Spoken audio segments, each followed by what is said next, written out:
Hello Hi, and welcome back to the to Here the Here Comes Comes Trouble Trouble podcast, podcast, episode episode 8. 8, as we Jinx, just learned. um, hey, Hi, it's been a while. life has been Lifing. lifing. What now? That was great. We kind of harmonized. We kind of I ate that can't up. lie. I am not well, though I'm better than I was, but still figuring things out. She's not well physically, and I'm not well mentally. Right. So together we make a full unwell person. And on the other hand of that, we make one full Full well well person. Wow.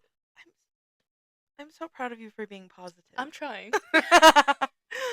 As you can see, I showed up here today in a hoodie with the hood up and no makeup because I'm dead to the world today.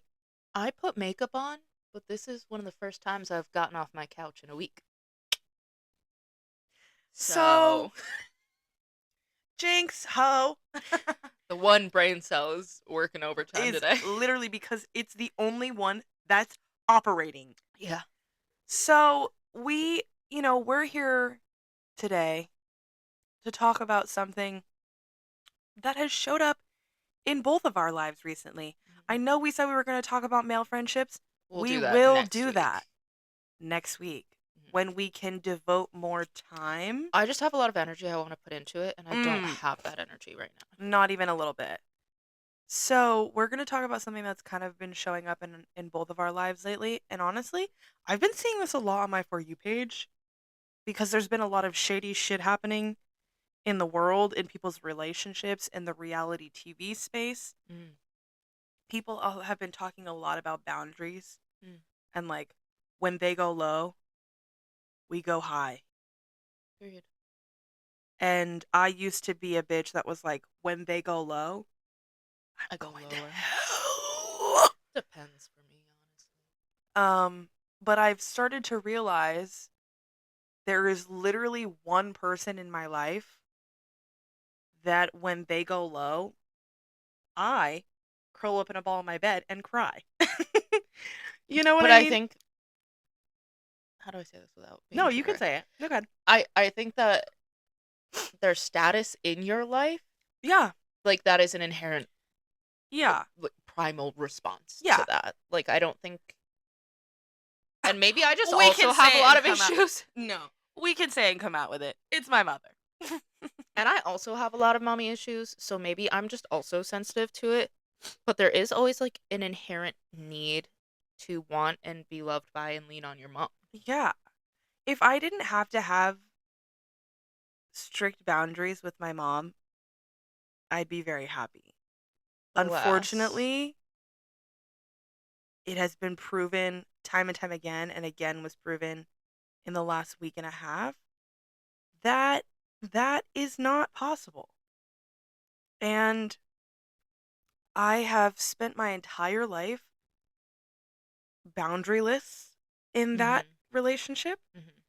That relationship was a huge reason why I had to develop boundaries in the first place. And I've been very good at implementing them with quite literally probably every single other person in my life except for her. And I think that I'm just like Scott Pilgrim reaching the final boss right now. What a parallel draw. Of all the things to say, I was not anticipating Scott Pilgrim. But that's just like the first, because I played the game. It's just the first thing I thought of was like, he reaches the final boss, and it's the one thing that he has to finish to get to a good place with himself and Ramona.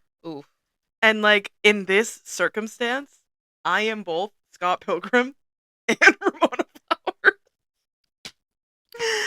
And my final boss is my mother. And honestly, Yeah, I got a lot to say there. I Go mean, ahead. I don't even know that I really ever drew boundaries until very recently. Like I really think that Like living ever in your life? no. Okay. Like I very much was a people pleaser, which was also because of my Oh, mother. dude, And like I same. wasn't allowed to have boundaries because that made me a bad person. Yeah. But it wasn't until I left my abusive relationship Mm. and was going through court that I really learned to do that. And I Mhm. think even when I thought that I was setting boundaries, it really like I went no contact with my parents. Mm. And that now reflecting back on it isn't really setting boundaries because I wasn't saying like this is a boundary of mine that I will not allow you to cross to protect the relationship that we have and to protect Mm. myself. Like I was just saying, "Well, I don't want anything to do with any of this, and that's the only way that I can handle that." Yeah. So, yeah, it wasn't until very recently and ever since then I've just been trying so hard to just preserve what remains of my relationship with my mother that Mm. I haven't really even brought boundaries up to her. I just kind of be, It's so crazy because that's how I feel. I'm yeah. trying so desperately to preserve what we've been able to develop because for so long it was so much worse. Like Hmm. it was so bad for a long time. And then I also went no contact with her and I basically was like, if you don't go to therapy and you can't get something together, I don't want to speak to you anymore. Um and then she worked on some things genuinely, like really tried.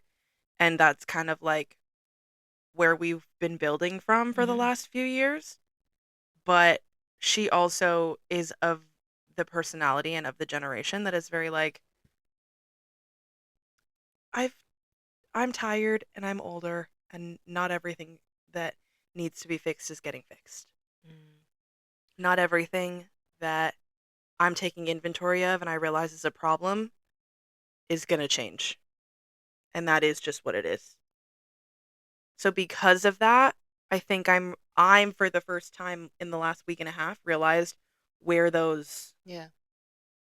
blocks are Hmm. and I like touched a block. Hmm. It did not go well for me. Hmm. Um in the end, I got very upset, felt very not good, put up a boundary of like, our relationship can remain how it's been. I love you. Doesn't change the fact that I love you. Hmm. But deeper reflection about what goes on between us and what this dynamic has been for me and what it feels like for me even now and behaviors that I've recognized that are really unhealthy for you and then in turn are unhealthy for me Hmm. because they get projected in some ways. We can't talk about that. Yeah. And my boundary was immediately disrespected Hmm. and um I had to reconcile with that Hmm. and really think about what it means that I for the first time in my life with her put up a boundary of what we can and cannot talk about and it was immediately disrespected and how like what that feels like. Yeah. And I stuck firm with it.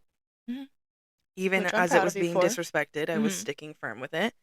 And I had to sit with it for a few days and I just thought about boundaries in general and how like deeply important they are Hmm.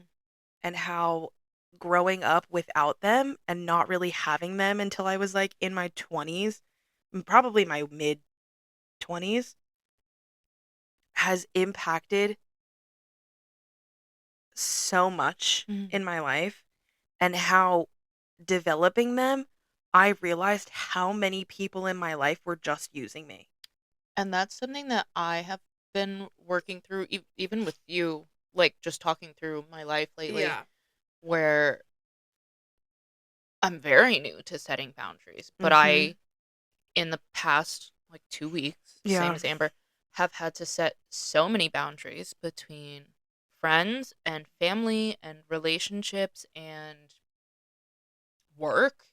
Like every facet of my life has been like a big challenge for me to really figure out what I want for myself and what I'm willing to accept for myself, and Mm. how much I want to value myself in protecting how I feel and what I want. Yeah.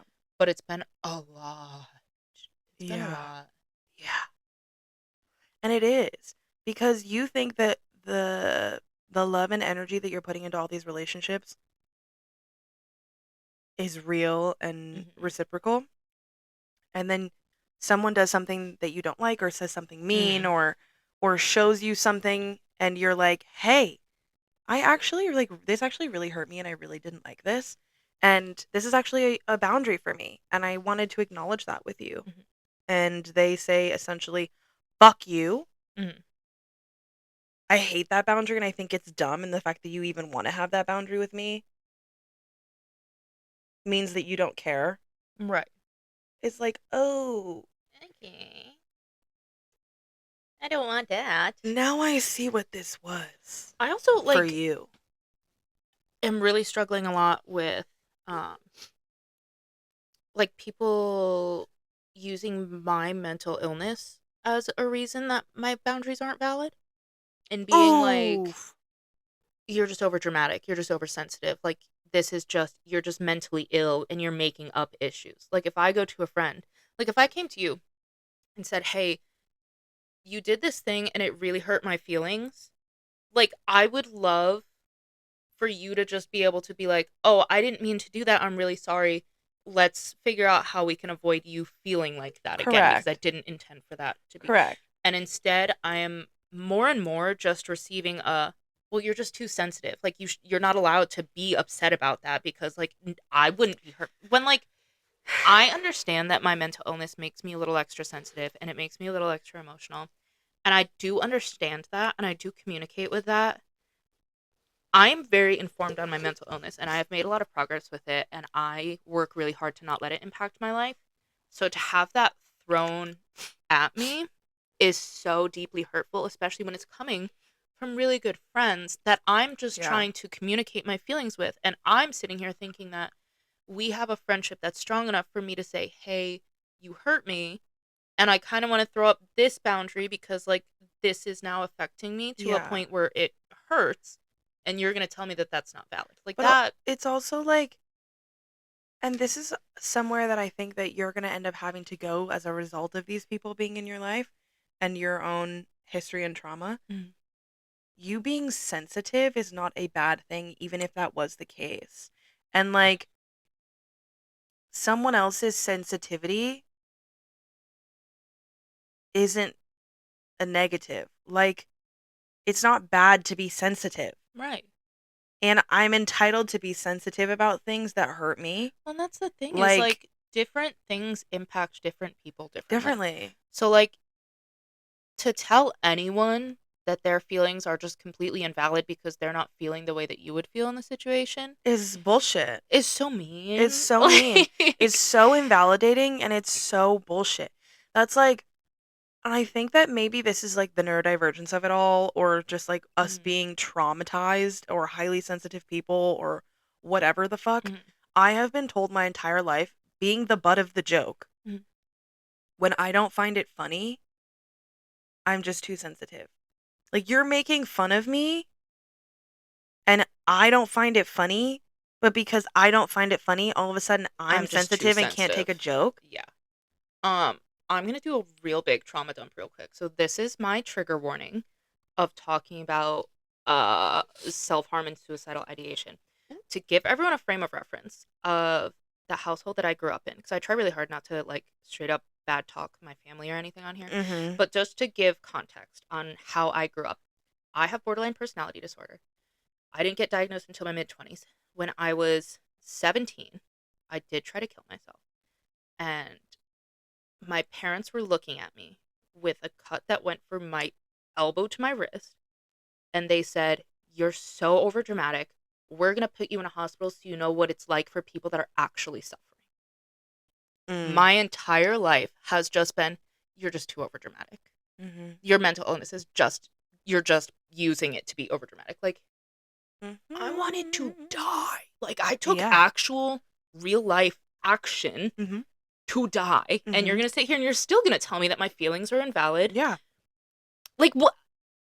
My grandmother. Either way, I'm feeling it. So Correct. I So what don't the know what you want me to fuck? do about What that do because you I want do from feel me? it. Even if I'm feeling it too much or more than you would, Like, I what do you still want from feel me? that. That's how I feel. I don't know what to say.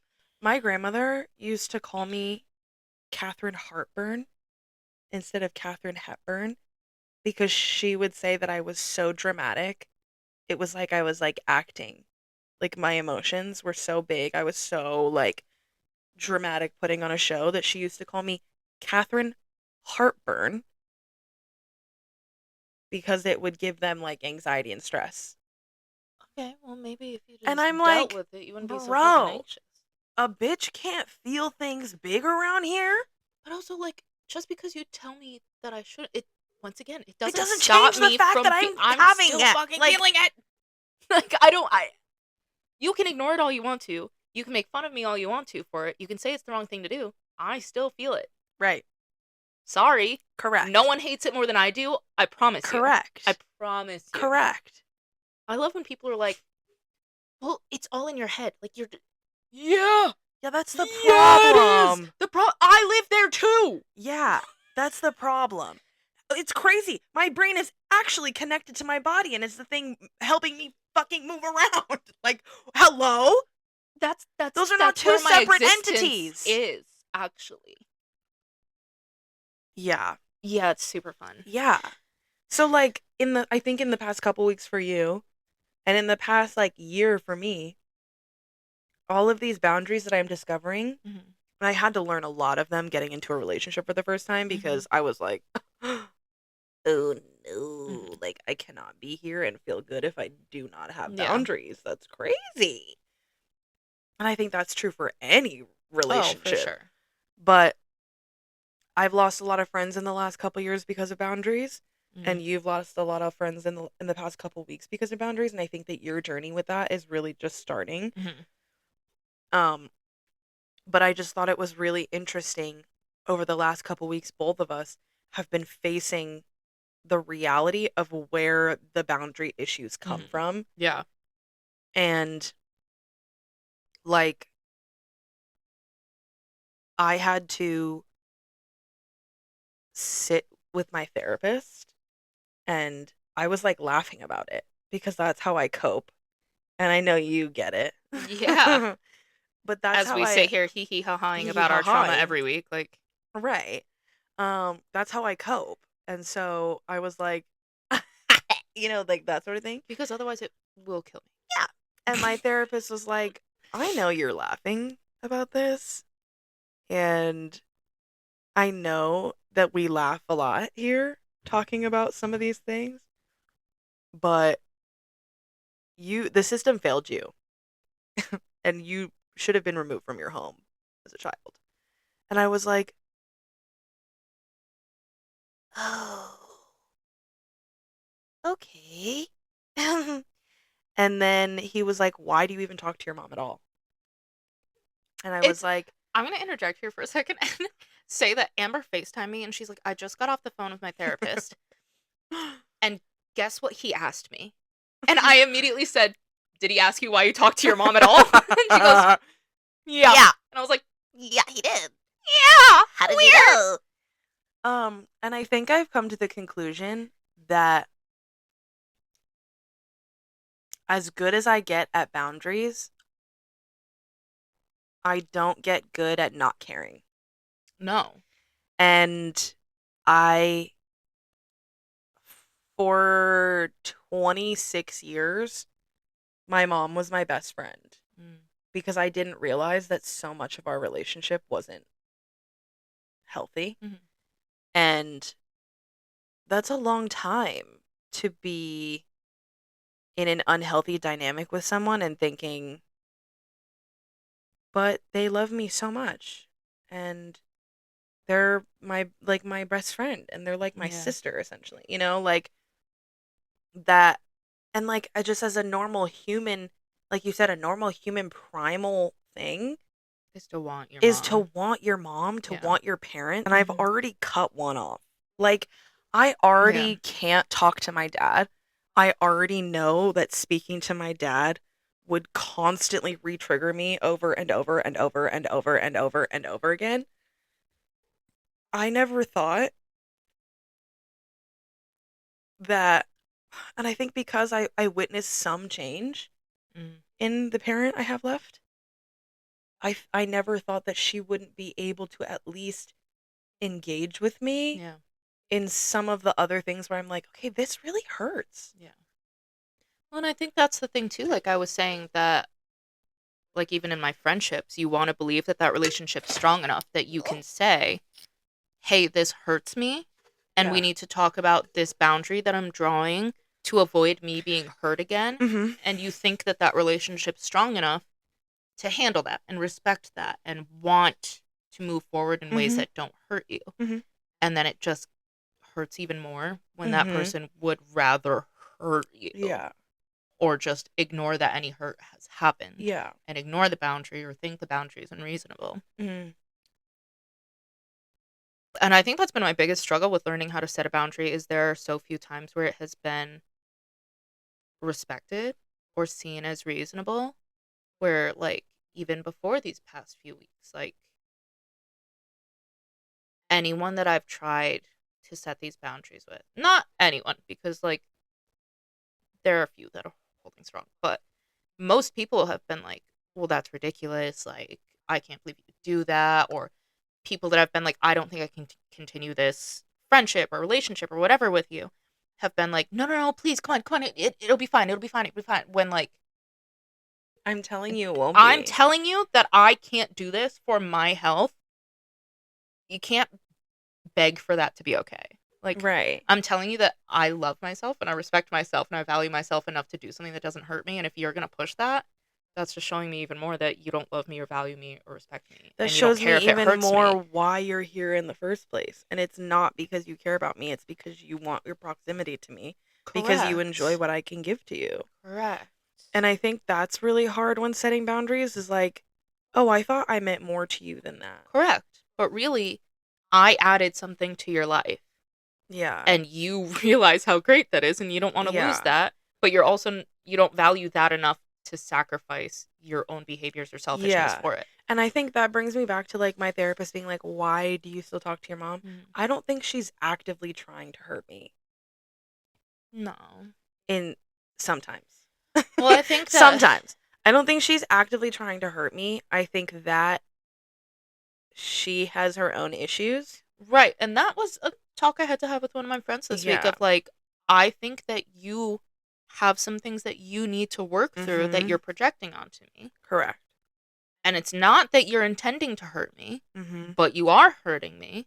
And until you resolve your side of the root of Yeah. those issues, there is nothing more I can do on my Correct. end to avoid this happening again. Correct.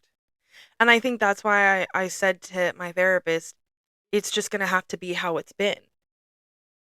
We call each other and check on each other every once in a Yeah. while. Like maybe every like couple weeks or something like that. I send a text and say like, "Hey, hope you're doing well." Because if you're not going to face what needs to be faced Hmm. and move through what needs to be moved through, we can't ever have a deeper relationship. And I think that was the issue with my parents was like, we tried family therapy. I went no contact with them. We tried family therapy. They very much have a different perspective on our relationship than I do. And That's the biggest problem with m- me too. my mother, like, your mom has the partial recognition that, like, yeah, there's some things that I'm doing wrong, but I'm just too old to really fix those. My mom, Partial, very partial. partial. Yeah. My mother has never acknowledged that she's done anything wrong. And Correct. in Yeah. fact, just doubles down that I have, as her child, done things wrong and wronged her, in Mhm. fact. But we tried family therapy and then we went back to no contact because they were lying to me about things. And then when my relationship ended, again, there's like that inherent need where like my life was in danger and I just wanted my parents. And so I called my dad after years of no contact. And I'm very, very, very eternally grateful that they were willing to take me in and everything that they did to make sure that I had a place to go, my kids had a safe place to go. We all had a place that felt safe because really it was about my kids. I would have lived at a hotel if it was just me. I would have couch surfed, whatever. But I wanted my kids to have a place that they felt comfortable in. And providing us that opportunity, I owe them so much for. But we didn't get a chance to heal anything. We never acknowledged anything. We went straight from bad family therapy sessions where there was no progress made and it, in fact, kind of made things worse to now we live together. Now we're around each other 24/7. There was some big trauma that happened with my parents over the summer.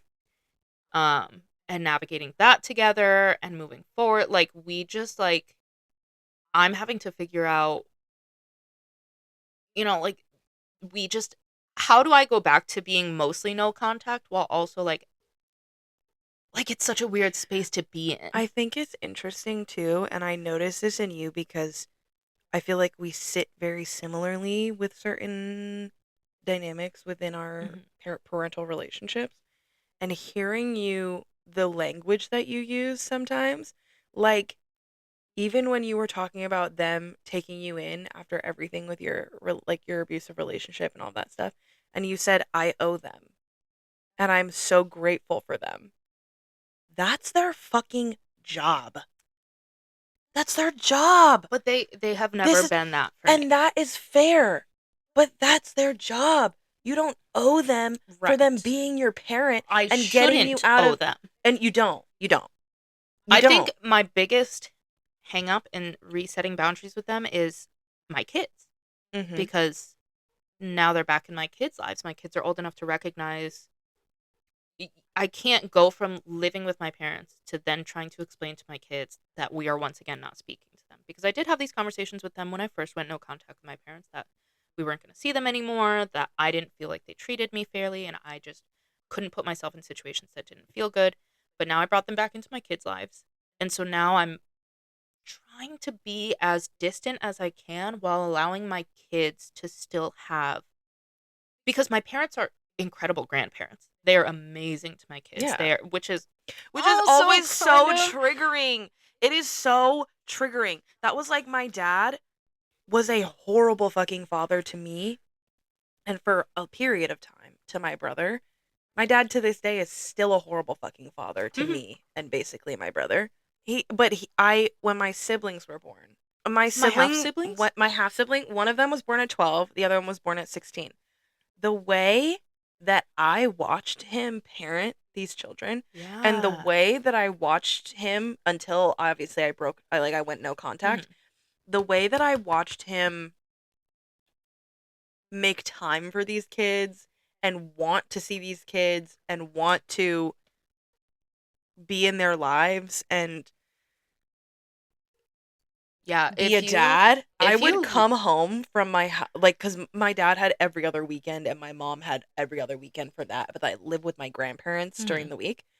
And whenever I would come home from my dad's house, I would like go to my mom's house sometimes or like there was a period of time where we kind of lived with her or whatever, but Mhm. I would come home and I would cry my eyes out.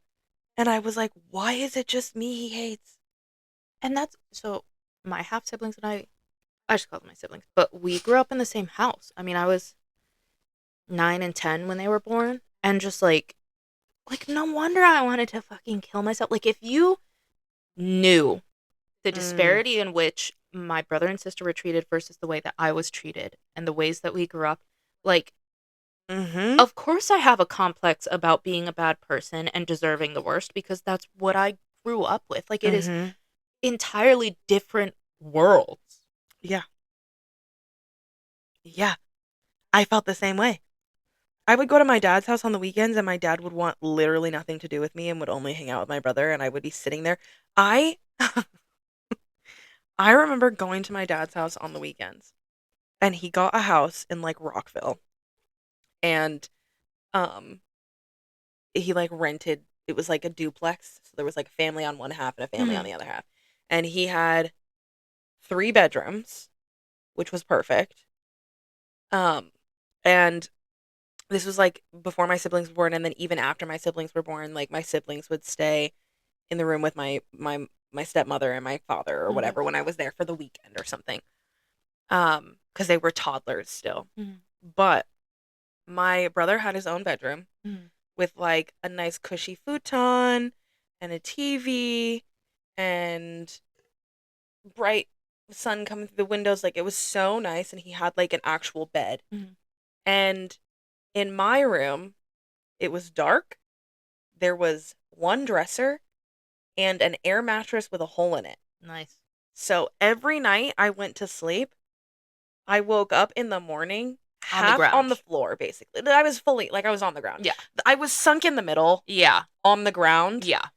But the sides had all the air. The sides had all the Yeah. fucking air. I was on the ground every night, and he knew about it. Yeah. Do you think he got me a new air mattress? No. Nar. Nor. In fact, he sat on that air mattress and told me I was his least favorite child before I went to bed and sunk to the middle of it. Yeah. What? Yeah. Yeah. What? And it's sometimes so insane because I went from that house to, and as much as I love my mother, and I do, I'm not trying to badmouth her in any way. I went from that house to the house with my mom that had no heat, Mhm. and then the wood stove and the pellet stove were downstairs. Mhm. My bedroom was upstairs, Mhm. and instead of just letting the heat flow through the house, she put up a blanket at the Oh, bottom I of the remember that. stairs Yeah. that she would keep closed Yeah. so heat could not go upstairs. Yeah. And the only form of heat that I had in my bedroom was a heated blanket Mm. that I had to sleep with every night because it was below freezing in my room, enough to freeze the inside of my Mhm. windows, and I could make shapes Mhm.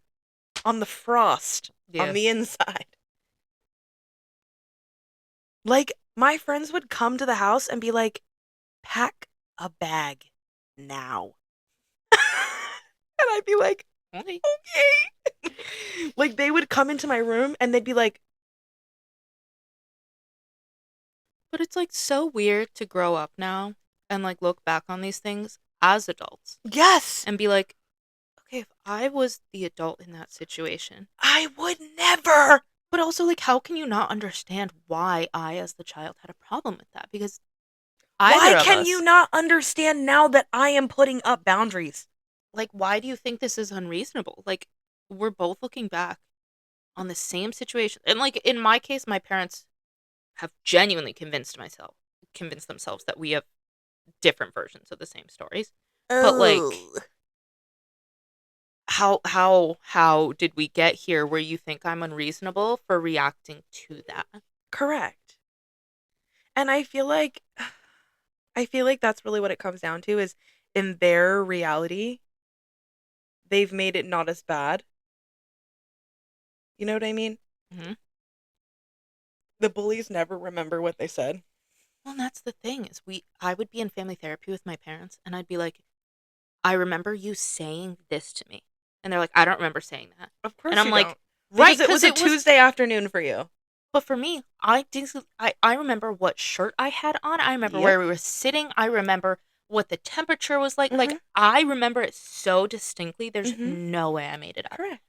But you don't remember because it didn't matter to you. Correct. That was an average day for It you. was literally an average day for you. Yeah.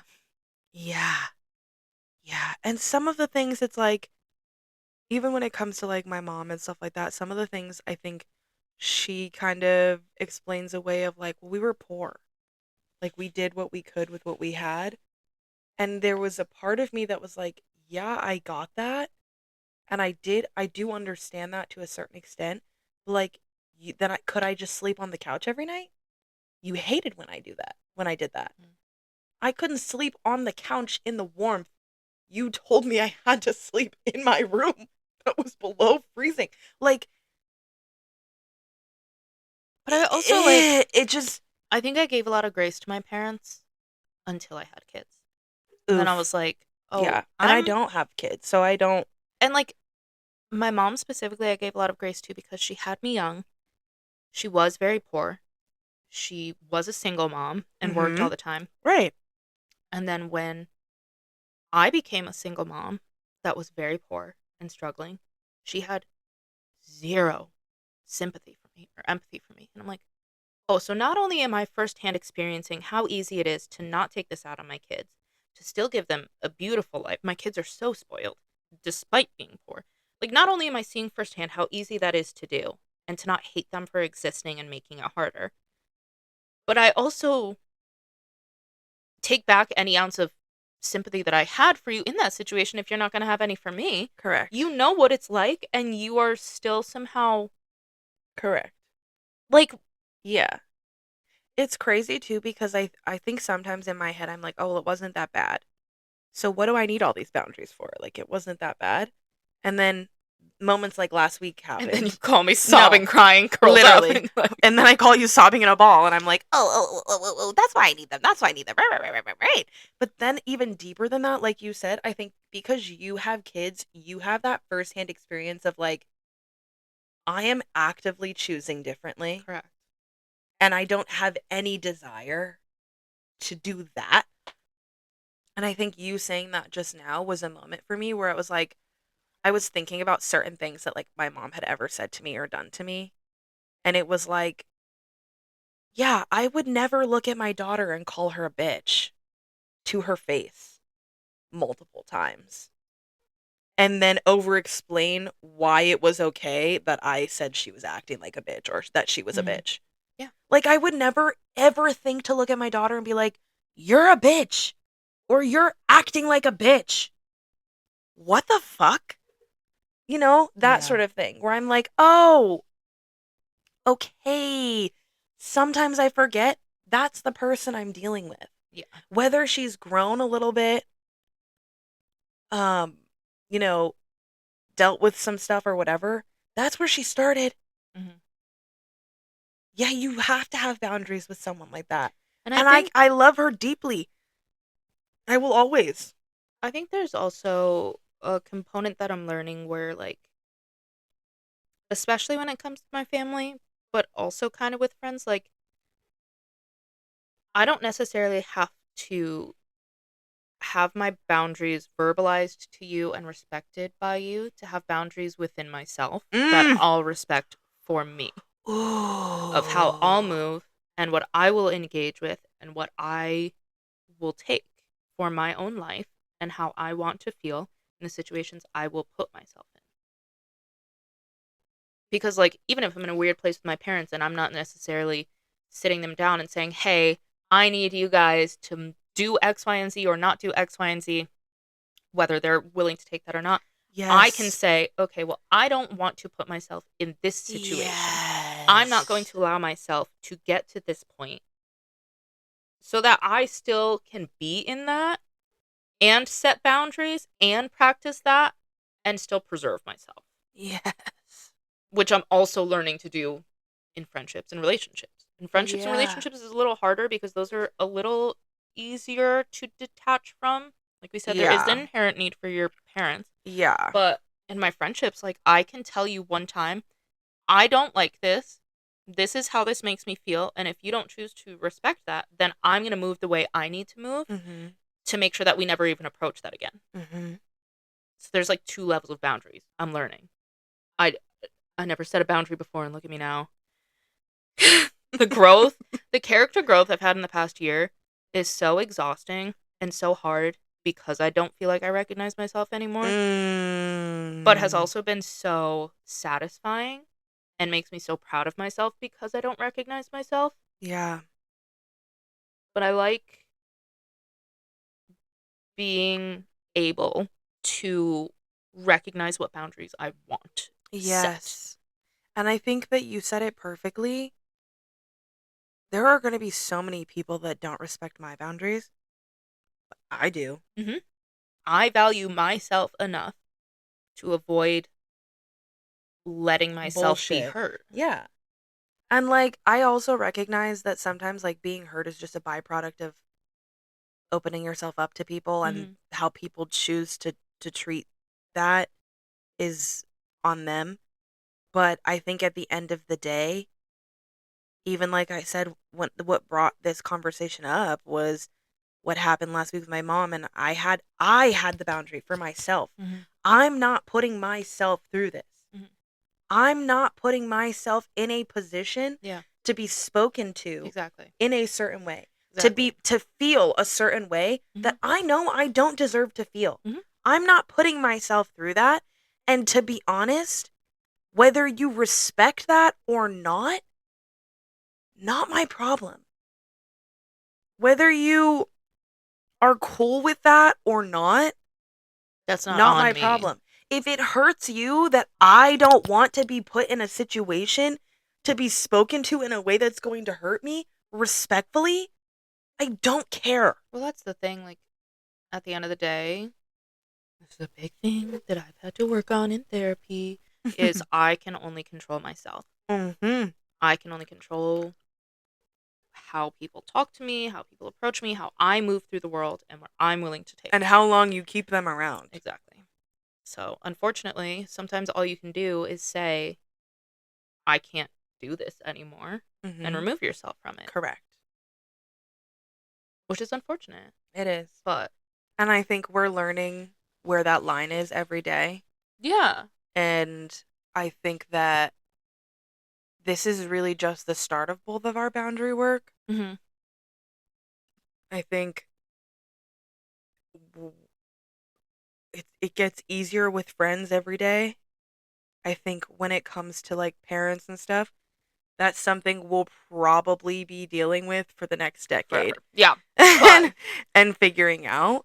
But and I obviously have a long way to go on figuring out moving through relationships oh, big someday. that. Yeah. Because, Big that. Because you never learned those until even just now, and even then it was like with an abuser. Like now you're having to learn, oh, where are my boundaries even with a good healthy relationship? exactly. Because I'm sorry if people tell you that if you're in a relationship or you're in a friendship or whatever and someone looks at you and says you don't need boundaries, they're a Wrong. fucking Oh, liar. wrong. And that's a scary, scary, scary person. Every relationship, unconditional love or not, needs boundaries to functionally be healthy. Correct, because you still need to be your own person with your Correct. own value. Correct. So it's like, I think that boundaries is something, because of how we grew up, is something we're going to be like learning and figuring out forever. I just have to reach a point where I am open to seeing how someone accepts Your me boundary. setting Yeah. boundaries and how And to moving move forward. accordingly. Yeah. Yeah. But that's a scary, scary, scary thought. It is. But I But will have to do it eventually. it is a worthy thing. Yes. It is an important thing. Mm-hmm. And the more you navigate that, it feels like shit at first. Every single time, Yeah. it always ends up feeling better because you put the Yeah. boundary up in the first place. Well, and that's the thing, You and that's know? what we've been talking about is um everything everything in my life hurts so bad right now. But Mm, like I do at least, and you have been reminding me of this very dutifully, but I have the base understanding that it is for my own betterment and my mhm. own happiness and the Mhm. life that I want for Yeah. myself. So no matter how much it hurts, it is It always hurts. worth it Yeah. to be in a space where I feel happy and valued and loved. And Mhm. if that means that my circle is smaller in life, then Mhm. that's what it means. But whatever it takes to feel Right. that value in myself Yeah. is always going to be Or worth if it it. just means that it's transitioning. Like it might Right. not be small forever. You might be dropping dead weight so that you can pick up other weight and it doesn't Exactly. feel as heavy to Exactly. carry. And I think that that's really what it is. It's like, yeah, it fucking hurts, dude. All this shit hurts. It sucks. Change is awful sometimes. And like for Growth anyone that is doesn't know fucking me, my hard. entire life is Oh, it's completely different.